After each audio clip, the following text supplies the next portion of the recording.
يلا بينا. ومال وماله. ومال وماله. اهلا بيكم في حلقه جديده من وماله. بصوا يا جماعه، من اسبوع تقريبا شفت فيديو دكتوره لطيفه بتتكلم، واضح ان هي عندها سنس عالي من المرح والالقاء، يعني بتتكلم على السوشيال ميديا عن حاجات بتحصل معاها. هي طبيبه نساء وتوليد، واكيد انتوا عارفين الترند كويس، وكل الناس تقريبا خصوصا اللي ليهم علاقه بالمجال الطبي بيتكلموا فيه. والدكتوره اتكلمت على بعض الحالات اللي هي بتشوفها، سواء في العياده بتاعتها او في المستشفى، واتكلمت عن تفاصيل كتير. عدى اسبوع، الفيديو بتاعها بقي ترند، هو لايف بالمناسبه يعني. ولما بصيت على الصفحه بتاعتها لقيتها ده مش اول لايف بتعمله، يعني بتعمل لايفات كتير قبل كده يعني. ومؤخرا لسه امبارح تقريبا او قلت امبارح سمعنا ان هي طلع قرار من النيابه بالقبض عليها، وبس ده الموضوع. وبعد وخدت حبس عزيمة 4 ايام. اه حبس على 4 ايام. احنا بقى وكان يعني في تعليق من النقابة كمان. احنا جايين حاول. نتكلم في الموضوع ونشوف مم. ايه وماله اللي في الموضوع ده، هل وماله اللي بيحصل ده ولا ايه الدنيا؟ عامل ايه يا دكتور؟ ايه الاخبار؟ منور، اخبارك ايه؟ قلت لي ان انت متحمس تتكلم عن الموضوع ده. انا متحمس بس لانه القصة فيها تريكس كتيرة. مم. يعني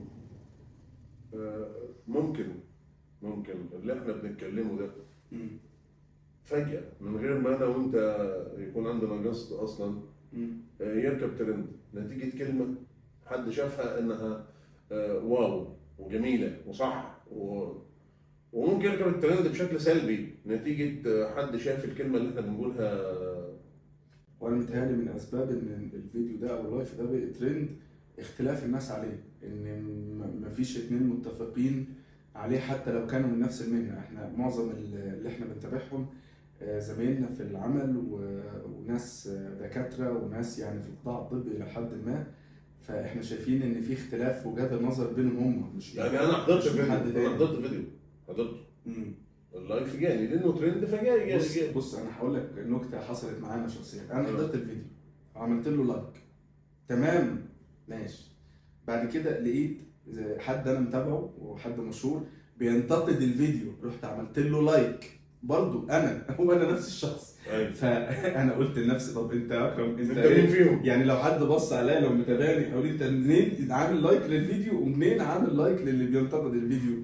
بس هو فعلا الموضوع يعني يمشي كده ويمشي كده ما انا بصراحه. بقول لك عشان كده الموضوع فيه تركات كتير جدا. امم. هو بس انا يعني معلش، انا لما حضرت الفيديو لم يوسعني في شيء. تمام. يعني انت عارف احنا صادة، تمام. فانا مش شايف اللي اتقال ده في اي اخلال بشرف المهنه، لانه ببساطه شديده هو بس المستيك الوحيد اللي ممكن يتاخد مش جنائي من وجهه نظري انا كايهاب. ليه؟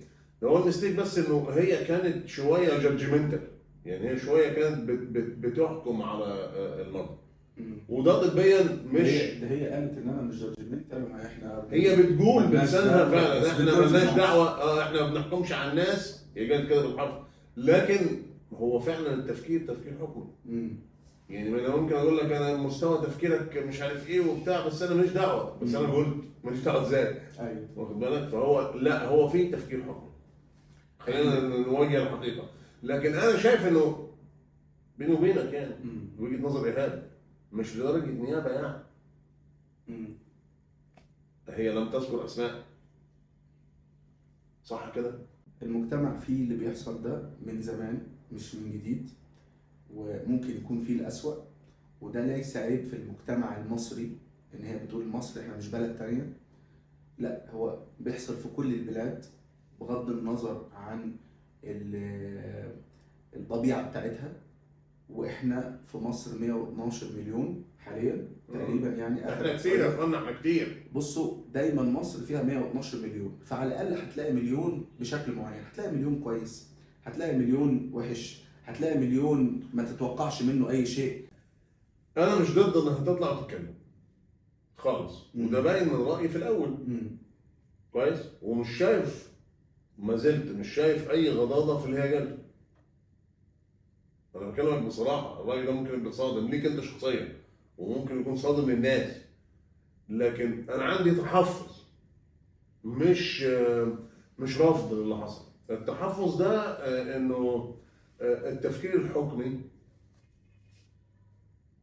هو ده التحفظ اللي عمل عليه ده يعني. انت عايز تنشر اي حاجه على صفحتك انت حر فيما لم يضر. كويس. هي ما ضرتش حد، هو كل اللي اخدت بيه هو التفكير الحكمي. ايه توصيف التهمه اللي قدام النيابه؟ انا ما اعرفهاش. احنا ما نعرفهاش غير دلوقتي. ما اعرفهاش. فبالتالي انا اللي عايز اقوله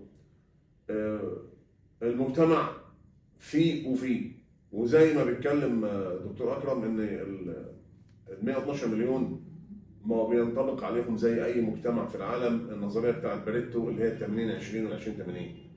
وانت عندك اي مبدا هتتكلم فيه سواء جيد او سيء. القصه هنا واخد بالك قبل ما نخش على المجتمع والمفروض رد فعلنا احنا ايه كمجتمع على حاجات زي كده ممكن تحصل بالايجاب وبالسلب.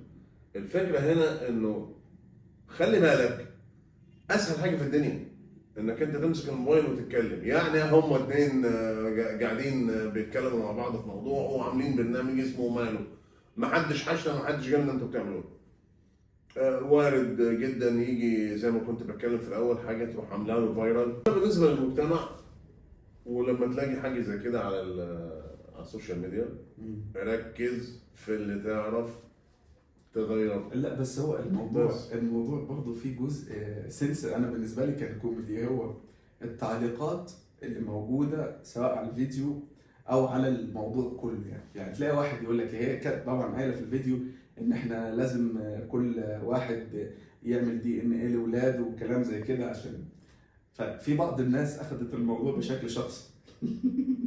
تحس واحد يقول لا احنا نعمل لك انت DNA ونعمل لاولادك DNA ولجوزك DNA. هو انت واخد الموضوع ليه شخصي كده قوي يعني؟ لا نعمل لابوك وامك DNA ونشوفك انت. هو انت لا مؤاخذه يعني كأن هي بتتكلم يعني في ايه بالظبط؟ هو تحس ان في ناس خدت الموضوع بشكل شخصي. ما هو ده تاثير السوشيال ميديا. يعني انت لما بتبص على تيك توك يعني بفرض ان انا وانت انا بص بشوف الكلام ده، هي على فكره ما جابتش سيره حد، هي انت ليه واخد الموضوع عليك انت انت لو بتتكلم لو انت بتتكلم الكاميرا بالشكل ده هو اوريدي المستمع شايفك بتكلمه. أيوة. ففي ناس برضه مستوى التعليم يخليه لا هو ممكن ياخد الامور بشكل شخصي. ايوه في ناس خدت فهو الموضوع ده يعني كان موضوع ترند. ان شاء الله نتمنى ان الدكتوره تطلع بالسلامه من الموضوع ده، ونتمنى ان يبقى في كنترول اكتر بالنسبه لها يعني. ويعني الحاجه اللي انا شايفها مش صح ان احنا نستخدم العيوب بتاعه المجتمع او الظواهر، خصوصا ان انت كدكتور بتشوف اللي محدش بيشوفه. وبتعرف انا عندي ناس كتير قرايبي وناس قريبين مني جدا ودكاتره، وبيشوفوا حاجات أسوأ بكتير من اللي هي بتتكلم فيها، بس دي يعني على باب العيادة والموضوع بيتكتم خلاص بيسكت. فدي من ميثاق شرف المهنة متهيألي. واحنا كصيادلة مرميانا بنشوف برضه. احنا كصيادلة طبعا بنشوف الكلام ده بشكل كبير. صحيح. وده مش حافز لينا ابدا ان احنا نيجي نتكلم ونحاول. طبعا المجتمع اتأثر سلبا الفترة دي والانفتاح حصل. الحلقة الجاية هنحكي على حاجة زي كده. لا يا عم الحاج لا ما نعملش الكلام ده. بس ان شاء الله نتمنى يعني ان هي تطلع بالسلامه كده، ولو كان في مثلا عقوبه تبقى عقوبه خفيفه اداريه، تبقى عقوبه اداريه، لان انا متاكد ان هي برضه ما كانتش تقصد شيء سيء. يعني النيه بتاعتها لم تكن سيئه اطلاقا. القصه عايزه ستر. الستر. ودي اهم كلمه ممكن نقدر ننهي بيها الحلقه بتاعتنا، عشان مش عايزين نطول كتير في الموضوع ده. ونشوفكم في حلقه جديده من ومال. السلام عليكم.